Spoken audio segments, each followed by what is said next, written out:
Tamil news நேயர்களுக்கு வணக்கம். இன்றைய சிறப்பு நேர்காணலில் நம்முடைய இருந்திருப்பவர் மூத்த பத்திரிகையாளர், அரசியல் திறனாய்வாளர், மரியாதைக்குரிய எஸ்பி லட்சுமணன் சார். சார் வணக்கம். வணக்கம் சார், நாடு முழுவதும் தற்போது பேசுபொருளாகி இருக்கக்கூடிய ஏற்கனவே நம்முடைய மாண்புமிகு முதலமைச்சர் அவர்கள் இதை பற்றி ஒரு டிஸ்கஷனே வச்சார். பல மாநிலத்தினுடைய முதல்வர்கள், குறிப்பாக அண்டை மாநிலத்தில் இருக்கக்கூடிய முதல்வர்களை கூப்பிட்டு ஒரு மிகப்பெரிய ஒரு டிஸ்கஷன் வச்சுருந்தார். இது ஒரு ஆபத்தானது தென் மாநிலங்களுக்கு அப்படின்னு சம்பந்தமாக அந்த டீலிமிட்டேஷன் தற்போது நாடாளுமன்றத்தில் அது பாஸ் ஆகக்கூடிய நிலைமையில் வந்து நிற்கிது. 361 எம்பிக்களோட ஆதரவு தேவை என்ற ஒரு அடிப்படையில் சட்ட திருத்தம் ஏற்பட வேண்டும் என்கிற ஒரு விவகாரம். இப்போது இந்த டீலிமிட்டேஷனால் தமிழ்நாட்டிற்கு ஒரு ஆபத்து அப்படின்னு சொல்லி இங்கே திமுக மற்றும் இந்த இதர கூட்டணி கட்சிகள் ஒரு பக்கம் சொல்ல, இங்கே என்டிஏல பார்த்தீங்களா பெண்களுக்கு 33% ரிசர்வேஷனை வரவிடாமல் கெடுக்கிறாரு திரு ஸ்டாலின் அப்படின்னு சொல்லி என்டிஏ தரப்பும் இபிஎஸ் தரப்பும் முன்வைக்கிறாங்க. எப்படி பார்க்குறீங்க? எடப்பாடி ஒரு புரிதல் இல்லாமல் அதை அவசரப்பட்டு சொல்லிட்டார். இனிமேல் யாரும் அதை தடுக்க முடியாது. பெண்களுக்கான இடஒதுக்கீடு மசோதாவை, சட்டத்தை இனி யாரும் தடுக்க முடியாது. அது ஏற்கனவே நாடாளுமன்றத்தில் 23 அந்த சட்டத்தை நிறைவேற்றிட்டாங்க. எப்போ இருந்து அமல்படுத்துறது அப்படிங்கிறதுக்கு தான் ஒரு கேள்வி.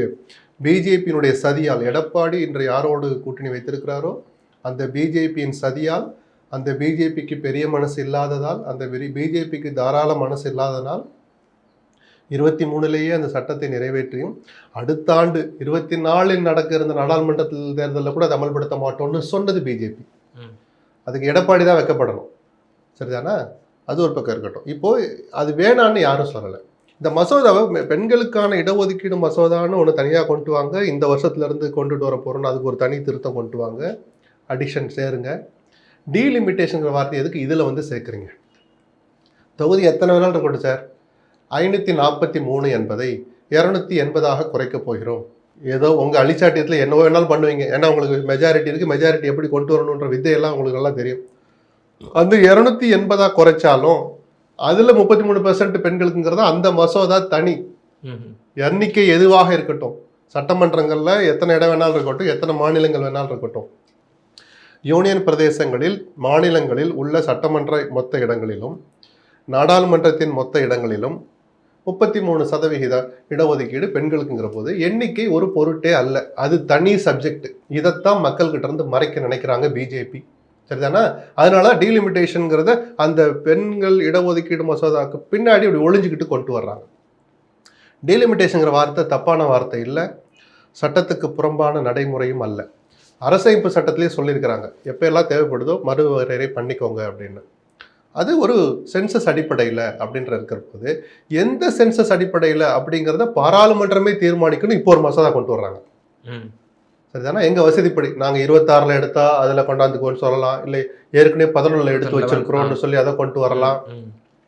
இதில் எதை பண்ணாலும் தமிழ்நாட்டுக்கு ஆபத்துன்னு நம்ம அதை தான் ஒரு முறையீடு சார். என்ன ஆபத்து? 71 எடுத்தது படி தான் இன்றைக்கி நம்ம 39 தொகுதி கிடச்சிருக்கு, 543ங்கிற அந்த வரையறைக்கு உள்ள.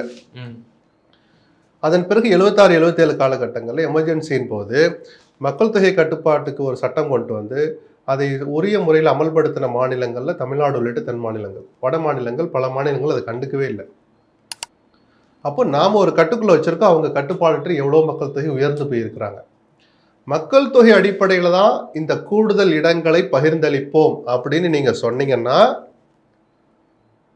அந்த மத்திய அரசு கொண்டு வந்த அந்த மக்கள் தொகை கட்டுப்பாடு, குடும்ப கட்டுப்பாட்டு சட்டத்தை சரியாக அமல்படுத்தாத அந்த உத்தரப்பிரதேசம், பீகார் போன்ற மாநிலங்களுக்கும் 50% இடங்கள் உயர்வு, அதை சரியாக அமல்படுத்தி மக்கள் தொகை கட்டுக்குள் வைத்திருக்கிற தமிழ்நாட்டுக்கும் 50% உயர்வுனா இது என்ன நியாயம்னு நம்ம கேட்குறோம். சரிதானா? அப்போ சரியா செயல்படுத்தின எங்களுக்கு ரிவார்டு கொடுக்குற மாதிரி 50, 60 ஆக்கு. உட்காந்து பேசினாதான் தெரியும். 60ங்கிற நம்ம பாட்டுக்கு போகிற போக்குள்ள சொல்லிட்டு போகிறது இல்லை. நீங்கள் சரியாக செயல்படலை, எல்லாருக்கும் கொடுக்குற 50 உங்களுக்கு கொடுக்க முடியாது, அவங்களுக்கு சொல்லுங்க, அல்லது அந்த வரையறையை எடுத்துக்காதீங்க. சரிதானா? நம்ம கேட்குறது அதுதான். இப்போது இன்றைக்கி பிரதமர் இப்போ பேசிகிட்டு இருக்கிறார், கொஞ்சம் பேச்சு விவரம் வெளியில் வந்திருக்கு. எந்த மாநிலத்திற்கும் எந்த விஷயத்திலும் அநீதி இழைக்கப்பட மாட்டாது. ஒரு பிரதமர் வாயிலிருந்து வர வேண்டிய வார்த்தைகள். அடுத்து என்ன அவர் சொல்கிறாரு? நாடாளுமன்றத்தில் அமர்ந்து கொண்டு ஒரு பகுதியை மட்டும் யோசிக்க முடியுமா அப்படின்னு ஒரு புள்ளி வைக்கிறார். இதுக்கு என்ன அர்த்தம்னு தெரியல நமக்கு. ஆனால் இதை விட இந்த யாருக்கும் எந்த பாதிப்பு வராது, அநீதி இழைக்க மாட்டோம், இதை தமிழில் எந்த வார்த்தை இருந்தாலும் சொல்லுங்க, அது தமிழ்ல புரியுற மாதிரி சொல்றேன்னு சொல்றாரு. அப்ப தமிழ்நாட்டுல இருந்து எதிர்ப்பு கிளம்புதுங்கிறது அவருக்கு தெரிஞ்சு போச்சு. இப்ப போதுங்களா ஒரு எதிர்ப்பினுடைய விளைவு என்னன்னு? ஸ்டாலின் அதை குரல் கொடுக்கிறாரு, தேர்தலுக்கு பயன்படுத்துறாரு. ஸ்டாலின் திமுகங்கிறலாம் விஷயமே இல்லை. இப்போ ஒவ்வொரு தமிழனும் எதிர்த்து குரல் கொடுத்து இன்னும் உறக்க கொழுத்துருந்தா இன்னும் கொஞ்சம் பயந்துருப்பாங்க. அவங்க பயப்பட வைக்கிறது நம்ம நோக்கம் இல்லை, அநீதி இழைக்காதீங்கன்னு தான் நம்ம சொல்றோம். நன்றாக செயல்பட்டோம், மக்கள் தொகை கட்டுப்பாட்டுகளை வச்சிருக்கோம்னா நீங்க ஒண்ணு வாஜ்பாய் பீரியட்ல அருண்ஜேட்லி இதே மாதிரி ஒரு மசோதா கொண்டு 25 வருஷத்துக்கு டீலிமிட்டேஷனே தள்ளி வைக்கிறோன்னு வைங்க, ஒன்றும் குறைஞ்சு போக போறது இல்லை. இப்போ என்ன அவசரம் வந்துச்சு? தேர்தல் உச்சபட்சத்தில் நடந்துட்டு இருக்குல்ல, இப்போ நீங்க ஒரு 3 நாள் அவசர கூட்டத்தை கூட்டி இதை நிறைவேற்ற வேண்டிய 10 நாள் தள்ளி வைங்கன்னு சொல்றது கூட கேட்கலையே. ஏன்? அப்ப பிரதமர்கிட்ட நேர்மை இருக்கா? பிஜேபி கிட்ட நேர்மை இருக்கா? இல்ல இது அவசர அவசரம் பண்ணாதான் அடுத்த மாசம் ஒரு தேர்தல் வருது, அதுலயாவது அமல்படுத்த எங்க வருது? இல்ல அப்போ எதிர்கட்சிகள் வைக்கக்கூடிய விமர்சனத்தை நீங்களும் முன்வைக்கிறீங்களா? இதுல உள்நோக்கம் இருக்கு. இப்போ இல்ல ஒரு விஷயம் இருங்க சார், இது எதிர்கட்சி அப்படி இல்லை சார். ஒரு விஷயத்தை பாக்குற பார்வை சுய அறிவு இல்ல, குறைஞ்சபட்ச அறிவு இல்ல. யார் வேணாலும் எதிர்கட்சி ஆளுங்கட்சி அப்படிலாம் பார்க்க ஒரு தமிழனுக்கும் இந்த உணர்வு இருக்கணும்னு நான் சொன்னேன். நான் குற்றச்சாட்டா வைக்கலையே, என் சந்தேகத்தை போக்குங்க. 59 இடங்கள் கிடைக்கும் என்று தகவல் வருகிறது. யார் சொல்ற? அண்ணாமலை யாரு? அந்த அண்ணாமலை வாயிலிருந்து என்ன வந்திருக்கும்னா, தமிழ்நாட்டுக்கு தவறு நடக்காமல் நாங்க பாத்துக்குவோம், யாரும் பயப்பட வேண்டாம், இப்படிதான் சொல்ல. 59 வருதுன்னு உங்களுக்கு யார் சார் தகவல் சொல்றது? தகவல்ல வர்ற விஷயம் அது.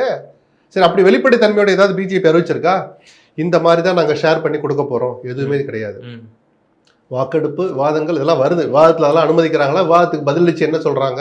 இல்ல பதில் என்னவா இருந்தாலும் பதிலே கொடுக்கலாலும் விவாதத்தை. அதனாலதான் 3 மசோதாவை ஒன்னா தாக்கல் பண்றாங்க. அப்படின்னு என்ன அர்த்தம்? நாங்க இடஒதுக்கீடு மசோதாவை ஆதரிக்கிறோம், டீலிமிட்டேஷனை எதிர்க்கிறோம் அப்படின்லாம் தனித்தனியா பண்ண முடியாது. இந்த அயோக்கியத்தனம் எதுக்கு? யோக்கியமற்ற இந்த நடைமுறையை எதுக்கு நீங்க எடுத்துட்டு வரீங்க? இதுக்கு ஒரு விதியை, அலுவல் விதியை தற்காலிகமா சஸ்பெண்ட் பண்றாங்க. ஏன்னா அதை தளர்த்திட்டு இப்படி கொண்டு வர்றதுக்கு அந்த விதி அனுமதி அளிக்குது. எதுக்கு இந்த போர்வைக்குள்ள போய் பூந்துக்கிறீங்க? இப்படி பூந்துக்கிறதுனாலதான் சந்தேகம் வருது. ஏன்னா எந்த அராஜகத்தையும் செய்கிற பிஜேபின்னு பல விஷயங்கள் அவங்க ஏற்கனவே நிரூபிச்சிருக்கிறாங்க.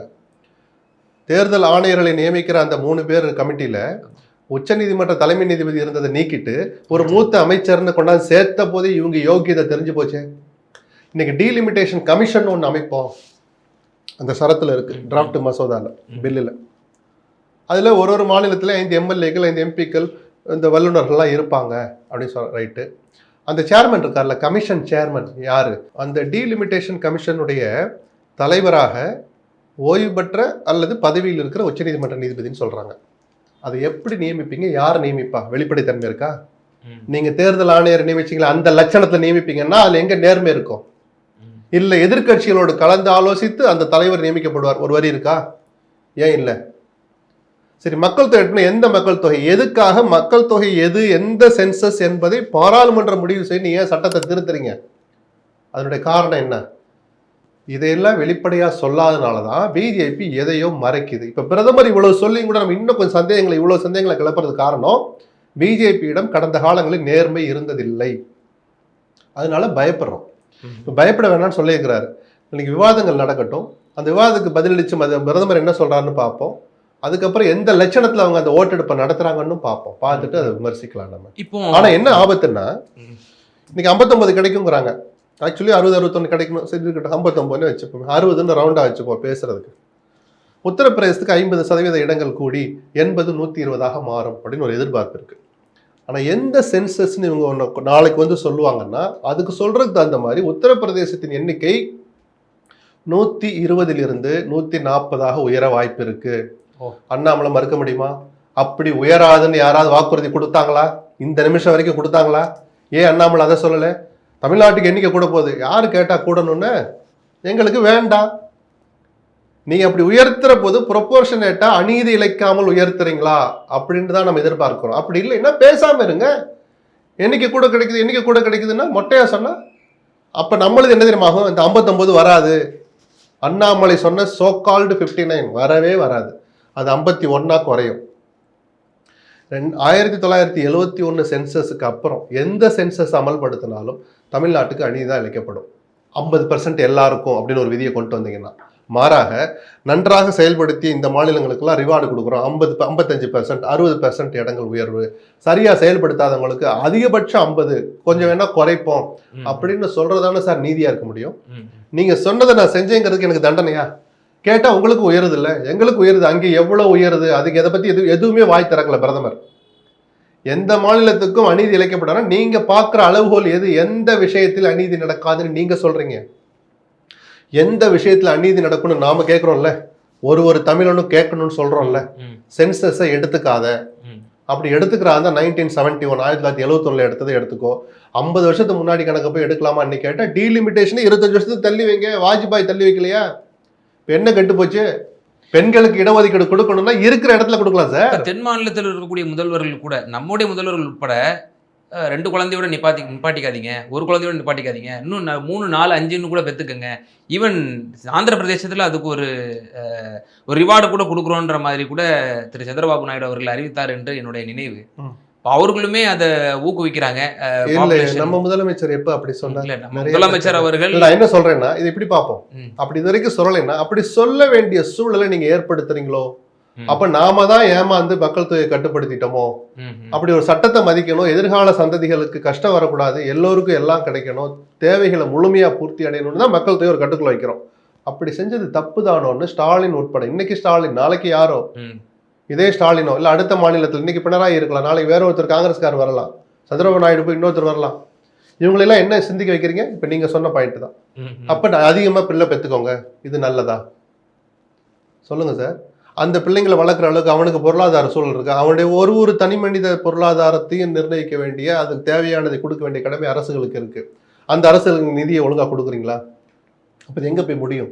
இதையெல்லாம் யோசிச்சுதான் இந்திரா நல்லதோ கெட்டதோ அந்த இதை கொண்டு வந்தார், மக்கள் தொகையை கட்டுப்படுத்துறதுக்கு. அப்படி கட்டுப்படுத்துறதுக்காக கொண்டு வந்த சட்டத்தை அமல்படுத்துறதுக்காக இந்த தண்டனை கொடுக்குற போது தான், இல்ல கிடைக்க வாய்ப்பு இருக்குன்னு ஒரு சந்தேகத்தை எழுப்பின பிறகுதான் நேரடியா அதுக்கு பதில் சொல்ல யாருக்குமே துணிச்சல் இல்லை. பதுங்கி பதுங்கி பதுங்கி பின்னாடி ஓடுறாங்க, என்னதோ வார்த்தைகள் சொல்லி பூசி முழுகிறாங்க. ஆனா இன்னைக்கு பிரதமர் ஒரு பாதி நம்பிக்கை அளிக்கிற மாதிரி வார்த்தையை சொல்லியிருக்கிறார். ஆனால் நம்மளுடைய சந்தேகங்களை முழுமையா பேச விட்டு அந்த சந்தேகங்களுக்கு ஒரு பதில் அளிச்சு, நிஜமாகவே அநீதி இழைக்கலைன்னா நம்ம இதுக்கு தேவையில்லாம போய் பிஜேபி திட்ட போறோம். நமக்கு என்ன தேவை கிடக்கு? நமக்கு 1000 வேலை இருக்கு சார். சரிதானா? போதிய புரிதல் தமிழ் மக்களுக்கு இருக்குன்னு திரு எஸ் பி லட்சுமணன் நினைக்கிறாரா? இந்த டீலிமிட்டேஷன் பற்றியும் இதனுடைய தீவிரத்தன்மை இல்ல, இந்த தீவிரத்தன்மையை பத்தி இன்னும் புரியல. சொன்னா புரிஞ்சுக்கிற அறிவு இருக்கு. பியூஷ் கோயல் சொன்ன மாதிரி இங்க படிப்பறிவற்றவர்கள் இல்ல. சரிதானா? சொன்னா புரிஞ்சுப்பாங்க. இன்னைக்கு அவங்களோட இந்த கவனம் எல்லாம் அவங்களுக்கு தேர்தல் அது எதுன்னு இருக்கிற போது இந்த நேரத்தை தேர்ந்தெடுத்ததுலேயே யோகியமற்ற மனநிலை இருக்குன்னு தான் பிஜேபி அம்பலப்படுத்தணும்னு நம்ம சொல்றோம் எல்லாரும். அதான் 10 நாள் தள்ளி வைக்கிற நீங்க என்ன குறைஞ்சு போவீங்க? அதுக்கு பதில் அண்ணாமலைட்ட பதில் இருக்கா சார்? சொல்லுங்க சார். தமிழிசை எங்க இருந்து வேணாலும் ட்விட்டு போடலாம்ல. தமிழ்நாட்டுக்கு எந்த அநீதியும் இழைக்க விடமாட்டோம், எங்கள் தலைவர் அப்படி செய்பவர் அல்ல. ஒரு ட்விட்டு யார்கிட்ட இருந்தாவது வந்திருக்கா? யாருக்கிட்ட இருந்தாவது வந்திருக்கா? வாய்கிலேயே பேசுறவங்க ஹெச் ராஜா உடல்நல நல்லா இருக்கிறாரு, வீட்டுக்கு வந்தார், ட்விட்டு போற அளவுக்கு ஆரோக்கியமா இருக்கார்ல. தமிழ்நாட்டு மக்கள் எங்க மேல நம்பிக்கை வைக்கலாம், எந்த அநீதியும் நடக்க விட மாட்டோம். யாராவது ஒருத்தர் சொல்லியிருக்காங்கன்னு சொல்லுங்க. எனக்கு 59 தொகுதிகள் கிடைக்கும் என்று தகவல் வருகிறது. இதான் சார் தமிழ்நாட்டு மக்களுக்கு நீங்க கொடுக்குற ஆறுதல். அதை சொல்றதுக்கு நீங்க யாரு? அண்ணாமலைக்கு என்ன அதிகாரம் இருக்கு? இல்லை சார், விமன் எம்பவர்மெண்ட் கிடைக்குது இந்த மசோதாவின் மூலமாக. எந்த ஏன் சார்? ஏற்கனவே நீங்களும் சேர்ந்து அனைத்து கட்சிகளும் ஆதரவளிச்சு ஏகோபித்தமா நிறைவேற்றின சட்டம் சார். அது ஆல்ரெடி சட்டம் இருக்கு. அமல்படுத்துற வருஷத்தை தான் நீங்க என்ன சொல்ல மாட்டீங்க. நீங்க அதுக்கு சதி பண்றீங்க. அதுக்கு அண்ணாமலைகிட்ட பதில் இல்ல. 23 நிறைவேற்றிய சட்டத்தை 24 ஏன் அமல்படுத்தவில்லை? கேளுங்க அண்ணாமலை கிட்ட. தமிழிசை பார்த்து கேளுங்க, நயினாரை கேளுங்க, வானதியை கேளுங்க. ஹாஸ்பிட்டல் இருந்து வந்த பிறகு ஏன் வாய் மூடி மௌனவியா இருக்கிறீங்க? நான் பிரச்சாரத்துக்கு வர்றேன், 4 நாள் கழிச்சு வந்துடுறேன்னு சொல்றீங்களே, எனக்கும் ஒரு நிகழ்ச்சியாக தான் இருந்துச்சு. ஏன்னா அந்த ஒரு பிரச்சாரம் தீவிரமா பண்ண வேண்டிய இடத்துல வானதி ஹாஸ்பிட்டலில் படுத்தது யாருமே ரசிக்க மாட்டோம். அந்த வானதி ஒரு ட்விட்டு போடலாம்ல, தமிழ்நாட்டு மக்கள் தவறான தகவலை நம்ப வேண்டாம், எந்த சூழல்லையும் தமிழ்நாட்டுக்கு அநீதி இழைக்க விட மாட்டோம். ஏன் ட்விட்டு போடல? அப்ப நீங்கெல்லாம் யாரு? உங்க நோக்கம் என்ன? நீங்க எதுக்காக அரசியல் பண்றீங்க? எதுக்காக தமிழ்நாட்டில் அரசியல் பண்ணணும்னு நினைக்கிறீங்க? இந்த ஆறுதல் வார்த்தை கூட நாங்க சொல்ல மாட்டோம்னா உங்களுக்கு தமிழ்நாட்டில் என்ன வேலை? சொல்லுங்க சார். இப்போ முதல்வர் இதற்கு பண்ண ரியாக்ஷன், அவர் அந்த வீடியோ வெளியிட்டது, அப்பட்டமா நான் மிரட்டுறேன் அப்படின்ற மாதிரியே அவர் வந்து அந்த உணர்ச்சி கூட இல்லைன்னா அவர் எதுக்கு சார் முதலமைச்சரா இருக்கணும்? ஒரு தனி மனிதனா உணர்ச்சியோட சொன்னார் சார். இப்ப ஒரு பத்திரிகையாளர் இந்த ஆவேசமா பேச என்ன சார் அவசியம் இருக்கு எனக்கு? இந்த உணர்ச்சி எல்லா தமிழனுக்கும் வரணும் சார். திமுக அதிமுக வித்தியாசம் இல்லை சார். அதுல ம், ம். ஒரு தமிழனுக்கும் இந்த உணர்ச்சி வரணும். இன்னைக்கு நீங்க இதை சரியா புரிஞ்சுக்கலைன்னா ஒரு சின்ன சந்தோஷம் எனக்கு. விஜய் ஒரு நல்ல அற்புதமான அறிக்கை விட்டுருக்கிறார். பிஜேபி திட்டினாரு அந்த மாதிரிலாம் நான் சொல்லலை. மகளிர் இடஒதுக்கீடு மசோதாவை ஆதரிக்கிறோம், டீலிமிட்டேஷனை எதிர்க்கிறோம், அதுல இந்த ஆபத்தெல்லாம் இருக்குன்னு ஒரு அறிக்கை கொண்ட அந்த அறிக்கையில 2 பேர் சொல்லி கொடுத்தா பண்ணிருப்பாங்க. இன்னும் 4 பேர்கிட்ட டிஸ்கஸ் பண்ணணும். பண்ணிட்டு இன்னும் 5 நாள் பிரச்சனை இருக்கு. உங்கள்கிட்ட திரண்டு நிக்கிற லட்சக்கணக்கான இளைஞர்கிட்ட விஜய் அதை புகுத்தணும். ஓட்டு அரசியல் தனி சார். இது அற்புதமான வாய்ப்பு விஜய்க்கு. அந்த எதுவுமே புரிதலற்ற இருக்கிற இளைஞர்களுக்கு சொன்னா புரிஞ்சுக்குவாங்க. நான் சொன்னேன் கொஞ்ச நேரம் முன்னாடி, சொன்னா புரிஞ்சுக்குவான். சொல்ற இடத்துல விஜய் இருக்கிறார். விஜய் சொன்னா கேட்டுக்கிற இடத்துல அந்த இளைஞர்கள் இருக்கிறாங்க. அரசியல்வாதிகள் நீங்க உங்களை கூற்றுப்படியே அரசியல்வாதிகள் ஒரு இஷ்யூவை கையில எடுத்து அதை மக்கள் மத்தியில கொண்டு போறதுனால அது வந்து ஓட் பாலிடிக்ஸ் தானே பண்ணிக்கட்டும்ங்கிறேன். நீங்க அதையும் சொல்லி கொடுங்கன்னு சொல்றேன். சொல்லி கொடுத்து நாம இப்படி துணிச்சலா பிஜேபியினுடைய சதியை நம்ம அம்பலப்படுத்துறோம், அதை தடுக்கிறோம், சொல்லிட்டு எனக்கு ஓட்டு போடுங்கன்னு கேளுங்க. யார் வேணான்னா இல்லை சார், இப்போ முதல்வருடைய ஸ்பீச் சம்மந்தமாக எனக்கு ஒரு முக்கிய கேள்வி இருக்குது. அவர் அந்த காட்டிய அந்த துணி 50-60களில் உள்ள திமுகவை பார்ப்பீங்க. ஆமா, அந்த எதிர்ப்பை நம்ம காட்டாம இருந்தோம்னா இன்னைக்கு தமிழ் காணாம போயிருக்கும் சார். அந்த எதிர்ப்பு இன்னைக்கு ஸ்டாலின் காட்டலைன்னா, நீங்களும் நானும் சேர்ந்து காட்டலைன்னா, நாமளே இந்த கலாச்சாரம் எதுவுமே இருக்காது. நாளைக்கு என்ன பண்ணுவான், 5 ஸ்டேட்ல செல்வாக்கு இருக்கிற 5 ஸ்டேட்ல வாங்கி சிம்பிள் மெஜாரிட்டி எடுத்துட்டு போயிடுவாங்க. தென் மாநிலங்களை பத்தி கவலையே பட மாட்டான். மாநில பட்டியலில் இருக்கிற பொதுப்பட்டியலில் இருக்கிற கல்வியை மத்திய பட்டியலுக்கு எடுத்துட்டு போவாங்க. சரிதானா? நம்மளுடைய உரிமைகள் ஒன்றொன்னா பறிப்பாங்க. 2 மொழி கொள்கையா 3 கொள்கையா அவங்க தான் தீர்மானிப்பாங்க. ரீஜனல் லாங்குவேஜ் தேவையில்லை, தேசிய மொழி ஹிந்தி படியும்பாங்க. இன்னைக்கு நம்மளால தடுக்க முடியுது, நாளைக்கு அது நடக்காது. சட்டத்தை திருத்துவாங்க. அரசியலமைப்பு சட்டத்தையே ஜஸ்ட் லைக் திருத்திட்டு போறாங்க சார். கிட்டத்தட்ட 6 பிரிவுகள், அரசியலமைப்பு சட்டத்தின் 6 பிரிவுகளை திருத்துறாங்க. 5 அல்லது 6 பிரிவுகள். இவ்வளவு பெரிய முடிவு எடுக்கிறீங்களே, இந்த அவசர கதியில பண்ணணுமா? இப்போ புரியுதுங்களா எதுக்காக திட்டுறோன்னு? அப்போ நீ இந்த சாப்பாடு தான் சாப்பிடணும், ஒரு சட்டத்தை கொண்டு வருவாங்க, நிறைவேற்றுவாங்க. மெஜாரிட்டி அவங்க கிட்ட இருக்கு. தென் மாநிலங்கள் என்ன நினைக்கிறாங்க கேட்க மாட்டாங்க, காது கொடுத்து கூட. 2/3. அதனால 2 பேரும் ஒன்னா வச்சு எடுப்பாங்க. 2 அவையை கூட்டி ஒன்னா கூட்டி ஓட்டு எடுப்பு என்ன வேணாலும் அவங்க செய்வாங்க சார். இவங்களுடைய கடந்த கால ட்ராக் ரெக்கார்டு அப்படிதான் சார் ஆபத்து நிறைந்ததா இருக்கு. இந்த ஆபத்தெல்லாம் இருக்கிறனாலதான் ஒரு இளைஞனும் எந்திரிச்சு நிக்கணும். முதலமைச்சர் பேசிட்டாரு, என்ன சார் அப்படி முகத்தை காட்டிட்டார், ஏன் உங்களுக்கு வரல? இல்ல, இது அப்பட்டமா சிவில் சமூகத்தை பார்த்து ஒரு ப்ரோவோக்கிங் அரசியல் பண்றாரு. ப்ரோவோக் பண்ணி ஆகணும் சார். சோர்ந்து கிடக்கிறவனுக்கு தூண்டி விடணும் சார். வன்முறை பண்ணலாம், வாங்க கல் எடுத்துட்டு வாங்க, கையில நெருப்பு பத்த வச்சுங்க, ஒரு ரயில்வே ஸ்டேஷன் பேங்க் 1 விடக்கூடாது, தீ வச்சு கொளுத்துங்க சொன்னாரா? இல்ல அப்படி சொல்லல. என்ன சார், இல்ல மாறாக அவருடைய கருத்துல இருந்து நமக்கு என்ன புரிய வருது அப்படின்னா, 50-60களில் உள்ள திமுக பாப்பீங்க அப்படின்னா 62ல தான் அறிஞர் அண்ணா திராவிட நாடு கோரிக்கையை வந்து கைவிடுறாரு. அது வரைக்கும் அவங்க வந்து திராவிட நாடு அடைவோம்னு சொல்லி கேட்டுட்டு இருந்தாங்க. தனிநாடை வந்து அவங்க கோரிக்கையை முன் வச்சுட்டு இருந்தாங்க திராவிட முன்னேற்ற கழகம். அப்ப அதெல்லாம் இவர் சுட்டி காட்டுறாரு அப்படின்னா, நாங்க இந்திய ஒன்றியத்திலிருந்து நாங்க விலகுவதற்கும் நாங்க தயாரா இருக்கோம் அப்படிங்கிற மாதிரி தானே பொதுமக்கள் மத்தியில ஒரு செய்தியை வந்து விதைக்கிறாரு. உங்க மனசுலதான் அது இருக்கு. அப்படி அவர் நினைச்சிருந்தாலும் அவர் வெளிப்படையா சொல்லட்டும், அதுக்கப்புறம் அவர் வெளிப்படையா சொன்னா முதல்வர் பதவிக்கு அது அழகா. அதனால அவர் சொல்லாம இருக்காரு. ஏங்க அப்படி சொல்லணும்னு தோணும் அவருக்கு. அந்த கோரிக்கை நான் கைவிட்டுட்டேன்னு அண்ணா சொன்ன ஒரு விஷயம் திருப்பி கையில் எடுப்பாரா? அவர் சொன்னது என்னன்னா, அந்த எதிர்ப்பு உணர்வை எவ்வளவு துணிச்சலா நாங்க எல்லாம் ஒன்று திரண்டு அதை எதிர்த்தோமோ அதே எதிர்ப்பை இப்ப காட்டுவோம்னு சொல்றாரு சார். இது கூட புரியலன்னா இப்ப நீங்க தான் ப்ரோவோக் பண்றீங்க, நீங்க தான் தப்பா புரிஞ்சுக்கிட்டீங்க. அத வந்து மக்கள் மத்தியில இல்ல அது உங்க பார்வை. நீங்க அதை செய்யாதீங்க. முதலமைச்சர் சொல்லாத ஒன்ன செய்யாதீங்க. அவர் சொன்னார்னா 2 மடங்கு அதை அம்பலப்படுத்தி மக்கள் முன்னாடி அவர் நிறுத்த வைக்கணும். முதல் வேலையை நான் தான் செய்வாங்க. ஆனால் அவர் இப்படி சொல்லாரு அப்படி சொல்லிருக்காரு, நீங்க அதுக்கு கருத்தை சொல்லாதீங்க சார். ஒரு நல்ல விஷயத்துக்கு சொல்றாரு, உங்களுக்கு சொரணை வரணுங்கிறார். சொல்லுங்க, உங்களுக்கு சொரணை வருமா வராதா? நான் உங்களுக்கு பார்த்து கேட்கிறேன். மீன்ஸ் மக்களை பார்த்து கேட்போம். சூடு சொரணையோட நம்ம எழுந்து நிற்போங்கிறார். உடனே திராவிட நாடு தூக்கிட்டு வர்றதா? இந்தி எதிர்ப்பு உணர்வுங்கிற அந்த சுயமரியாதை உள்ள உணர்வை பத்தி அவர் சொன்னார், ஏன் உங்களுக்கு தோண மாட்டேது? தப்பு உங்ககிட்ட தான், ஸ்டாலின் இல்ல. சரி, இப்போ இபிஎஸ் ஒரு ஸ்டாண்டில் இருக்காரு. நீங்கள் சொன்ன மாதிரி விஜய் அவருடைய ஸ்டாண்டை நீங்கள் வரவேற்றிருக்கிறீங்க. இப்போ என்டிஏனுடைய இந்த ஸ்டாண்டு, இந்த போக்கு இருக்கு இல்லையா, இது இந்த சட்டமன்ற தேர்தலில் எதிரொலிக்கும்னு நினைக்கிறீங்களா? அம்பலப்படுவாங்க? இல்லை, தேர்தல் அரசியலுக்கும் எதுக்கும் சம்மந்தம் இருக்கக்கூடாதுன்னு தான் நான் ஆசைப்படுறேன். ஆனால் நேற்று எடப்பாடி கொஞ்சம் அவசரப்பட்டு சொல்லிட்டார். இடஒதுக்கீடை ஸ்டாலின் எதிர்க்கிறாரு, அதனாலதான் இது அவர் தவறான புரிதல் இருந்ததுனாலதான் நேற்று டிவி விவாதங்களுக்கு அதிமுக காரங்க யாரும் போகாதீங்கன்னாரு. ஏன்னா தப்பித்தவர் யாரோ ஒருத்தர் ஆர்வக்குள்ளார மசோதா ஆதரிக்கிறோம்னு சொல்லிட்டா, இல்ல மேக்ஸிமம் அவர்களுடைய பிரதிநிதிகள் வருவதில்லை, அரசியல் விமர்சகர்கள் பத்திரிகையாளர் அத கூட நேத்து தவிர்த்தாங்க. போய் செக் பண்ணி பாருங்க. யாருமே வந்து ஓபனா சொல்லல. நீங்க கருத்து கேட்பு கூட்டம் நடந்துங்க நாங்க ஏன்னா சொல்றோம். நான் ஒரு அந்த வகையில் நான் சந்தோஷப்படுறேன். அப்போ எடப்பாடிக்கு ஒரு சின்ன தயக்கம் வந்துடுச்சு.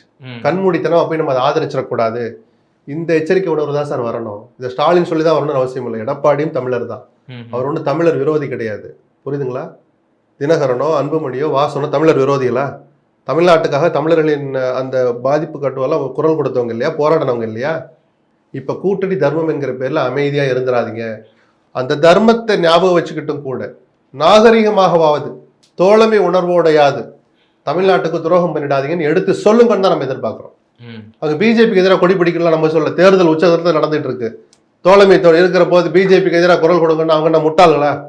அந்த இதுக்குள்ள நம்ம வரல. தேர்தல் அரசியல் வேற, தமிழ்நாட்டுக்கு ஒரு ஆபத்து நெருங்கிக்கிட்டு இருக்கு, அதை நீங்களும் சேர்ந்து காப்பாத்துங்கன்னு தான் நம்ம எதிர்பார்க்கிறோம். நம்ம குறைந்தபட்சம் கூட இப்போ உங்களை போன்ற ஜனநாயகவாதிகள் நேற்றைய தினம் குமரி மாவட்டத்திற்கு பிரதமர் வந்திருந்தார்.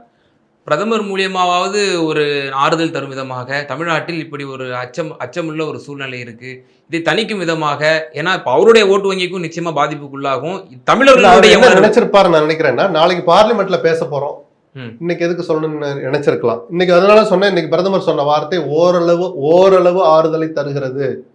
ஆனால் எந்த மாநிலத்துக்கும் எந்த பாதிப்பும் ஏற்படாது, அநீதி இழைக்கப்பட மாட்டாது அப்படின்னு சொல்லிட்டு நாடாளுமன்றத்தில் அமர்ந்து கொண்டு ஒரு பகுதியை மட்டும் யோசிக்க முடியுமான்னு கேட்டதுல என்ன அர்த்தம்னு எனக்கு புரியல. ஸோ முழுசா நாளைக்கு பேசட்டும், அதை பத்தி நம்ம பேசுவோம். நாகர்கோயில்ல ஏன் பேசலன்னு கேட்கல, இன்னைக்காவது அது பேசினாரேன்னு எனக்கு ஒரு வகையில சந்தோஷம் தான். அதுல நம்ம ஆறுதலான விஷயத்த சொல்ற போது இப்ப நான் என்ன சொன்னேன், வானதியோ தமிழிசையோ பிரச்சாரத்துல இருந்தாலும் ஹாஸ்பிட்டல்ல இருந்தாலும் டிஸ்சார்ஜ் ஆகி வந்திருந்தாலும் ஹெச் ராஜா போன்றவங்க ஒரு ட்விட்டு போட்டிருக்க வேண்டாமான்னு ஒரு தமிழ்நாட்டு பிரஜையா நான் கேட்கிறேன். நீங்கள் தமிழர்கள் தானே, உங்களுக்கு ஏன் துடிக்கல? அப்ப என்ன வேணாலும் நடக்கட்டும், நம்ம சப்பக்கட்டு கட்டலாம், துரத்தி அடிப்பாங்க தமிழ்நாட்டு மக்கள், ஞாபகத்தில் வச்சுக்கோங்க. இந்த எண்ணம் மாறாத வரைக்கும் இந்த ஜென்மத்துல தமிழ்நாட்டுல பிஜேபி வளராது. பாஜகவை அச்சமுட்டி எச்சரிக்கை செய்யுங்க. நீங்க புரியுறவங்க புரிஞ்சுக்கட்டும் சார், நீங்க அதுக்கு பதவுரை பொழிப்புரை எழுதுறீங்க, என் வார்த்தை தமிழ்ல தானே பேசுறேன். இந்த எண்ணம் மாறாத வரை தமிழ்நாட்டில் பிஜேபி வளராது, வளரக்கூடாது. நிச்சயமா சார், பல்வேறு விவகாரங்கள்ல எங்க நேயர்களுக்கு ரொம்ப தெளிவா உங்களுடைய கருத்துக்களை பகிர்ந்தீங்க. ரொம்ப நன்றி. நன்றி.